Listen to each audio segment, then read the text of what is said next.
Hi guys, welcome to Senior Japanese. This is Mr. Harding, the Senior Japanese teacher, and I'm just going to kind of cover over what we do in Senior Japanese for grade 11 and 12. So, Senior Japanese is a general syllabus subject, so that means it goes towards an ATAR, and it's definitely a subject to consider if you do want to go down the university pathway. I recommend for students that they shouldn't do Japanese if they could not get a C or higher in grade 10 Japanese. And if you do not do Japanese in grade 10, then definitely have a chat with me. I'm in the iBlock staff room to discuss whether you are able to do so. So, the big question, why study Japanese? One of the main reasons why learning another language, such as Japanese, is important is so that you can develop a global outlook and to have a larger perspective on the world rather than just from the Redlands, which actually makes you more employable in a lot of different career paths as well. Now, as you all know, languages other than English is a mandatory subject until the end of grade 8 in Queensland schools. We already know for a fact that the last time you've probably studied Japanese was quite a fun experience, playing a lot of games, a lot of actual involving activities. But learning another language actually improves your own native language as well as developing confidence and interpersonal skills, because of the fact that, unlike other subjects, part of learning a language is actually learning how to communicate and also building those relationship skills as well. So I often find students who do choose to study languages tend to find themselves in leadership roles and also feel more confident after doing exams such as speaking exams one-on-one with me, to be able to stand in front of a classroom, stand in front of the school, or stand in front of, an important person and have that interaction without much of an issue.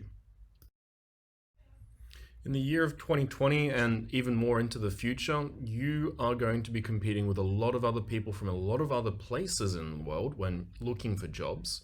And one of the biggest things is what makes you stand out from the rest of everybody else. And one of the things that employers do look at, especially for students coming straight out of university, coming straight out of high school, is what kind of subjects they studied and what other skills they have. And even though you may not require Japanese for a certain role, learning the subject, learning the experience and doing it and passing it throughout grade 11 and 12 is something that speaks for itself, because not only does it actually allow you to speak the subject and the language, but it also demonstrates that you are able to problem solve, have confidence in situations where you are not comfortable, and being completely fine with asking questions, clarifying, and making sure that you are able to understand what is happening. So even though you may not require the subject or the language for the career path, oftentimes it gives you those solving skills, those confidence, the actual ability to handle more trying situations that you may not actually experience without having doing the subject.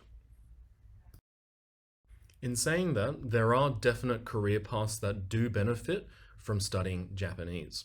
Business, hospitality, law, science, technology, just to name a few, that really do have benefits by knowing another language like Japanese. So Australia, part of the group of Australasia, definitely has very strong business and hospitality and tourism ties with each other. And part of that is that being able to speak the language may allow you to not only find jobs in Australia, but also in Japan as well.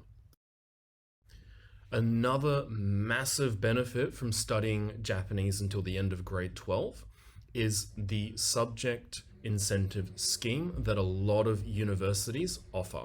Now, this isn't just statewide, and it is specific to universities, but just to name a few of University of Queensland, Griffith and QUT, they actually provide 2 adjustments towards your score when applying for a course if you passed Japanese or another language other than English. So there aren't many other subjects that offer this, specialist mathematics being one of them, and some universities may take physics, for example, but definitely by studying a load subject like Japanese and actually getting a pass for year 12 benefits you, because what that means is that if you apply for a subject or a course in university, and there are a lot of other people also applying for that same position and there are limited seats, limited spaces available in that course, that means you'll be selected over everybody else who didn't study another language, and that means that you will actually have a high chance of getting into the courses that you definitely want to. So Japanese has 4 assessments throughout the year of grade 12. In term 1, you'll be sitting a short response exam, which is worth 15% out of your total mark at the end of year 12. In term 2, you'll be sitting a combination response where you'll be doing a mixture of short responses in English, extended responses in Japanese, both spoken and written. And in term 3, you'll be sitting an extended response where you'll be doing a Japanese presentation and then responding to questions verbally. And then finally, at the end of the year, the external exam, which is a mixture of, again, short responses and extended response of Japanese and English, which is worth a total of 25%. So it's actually quite comforting to know that 75% of the entire mark that you get for Japanese in grade 12 is actually internal assessment, and the final external exam at the end of the year is only 25%. So the units taught in grade 11 and 12 Japanese really prepares for grade 12 by almost having a mirrored kind of unit in grade 11 to what you'll be taught in grade 12. So in semester 1, grade 11, you'll be learning about your world and discussing and describing and kind of breaking down what you have in your day-to-day life, as well as the day-to-day lives and, I guess, celebrations and routines in other countries as well. And then from then on, in semester 2, you'll be exploring more about travel, technology, media, and how that affects our day-to-day lives as well. Which leads to grade 12. So in semester 1, you'll be covering similar content as what we did in grade 11, but expanding more from just talking about your families and what you do on a day-to-day life schedule to more exploring and kind of breaking down what kind of, roles and relationships and places people have in society. And in semester 2, will lead more into looking at the future, your future post-school options, and kind of discuss the excitement and uncertainties that you have leaving high school. So I hope that's covered the main questions that you have regarding choosing Japanese as a senior subject in year 11 and in year 12. One of the big things to remember is that employability of having language skills on your resume and your ability to actually go through and dedicate yourself to a subject for 5 years throughout your schooling career.